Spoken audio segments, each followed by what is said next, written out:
Homecare Instruction Video by Katie Pottle, Impartial Fulfillment of the Requirements for Dental Hygiene 501S Advanced Dental Hygiene Practice. I would like to provide some background information regarding my case study patient. My patient was a patient of record with Eastern Washington University Dental Hygiene Clinic, where she had previously received periodontal maintenance treatment. Although she appeared very dedicated to her home care, it had been over a year since her last hygiene appointment. Overall, she seemed to have an internal locus of control regarding her oral health. She was concerned with how long it had been since her last hygiene appointment, and she was worried about the state of her periodontal condition. She took responsibility for missing her previous appointment, but did mention that the clinic had never called her to reschedule. She was very open to new information and appeared invested in her overall oral health. Tell me what your oral hygiene, what you do for it now. After every meal, I use the picks and the brush. Okay. The little brush. The little brushes with the handle to it, or? Yeah, the little ones. Okay. What do they call them? Proxy brushes. Perfect. Yes. Okay. And then brush in the morning. I use the plaques. Okay. And then I brush. And then I do the tongue straight, the tongue straight. The tongue straight room. Yeah. And then I brush, and then I'm using, what did I say, no. Colgate, yes, yeah. I use the Colgate, and I use the Act. Okay. The Total Act after that. Okay. What kind of toothbrush do you use? Electric. Electric. Do you, any idea which one? Sonicare or? Sonicare. Sonicare. Perfect. So you're doing a lot of things that I love already. The electric toothbrush does a great job. I'm sure you already know that. Once you go to Sonicare, you can never go back. I know if I stick with that. And then, especially for your session, I love that you're using those proxy brushes. They just clean in between those teeth very well. Right.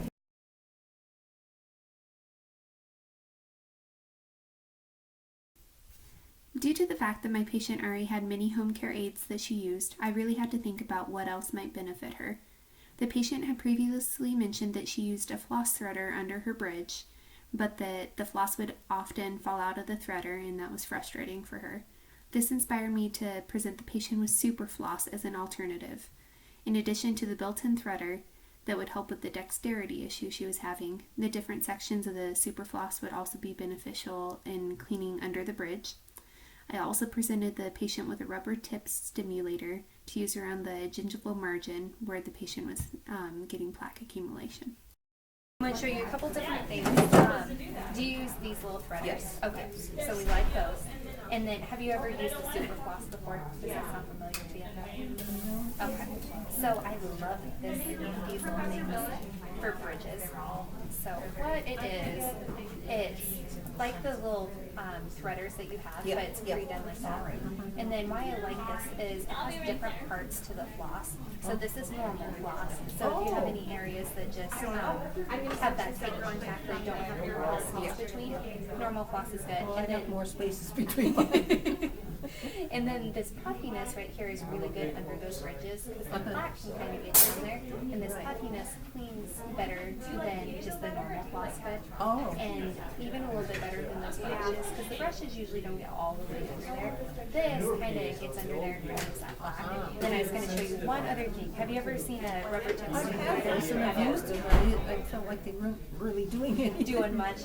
So these they are very gentle. Probably just a massage. Mm-hmm. Right up, when I showed you those pictures where like that yellowness kind of started, a lot of it was just right up by the gum line.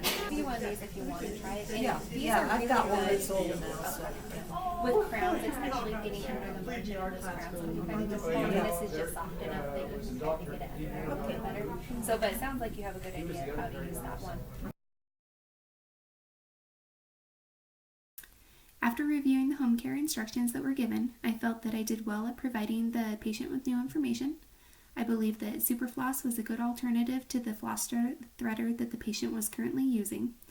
I believe that I was able to explain the proper use of Superfloss and why that aid was particularly useful for the patient and her bridge. I also realized there are things I could have done better.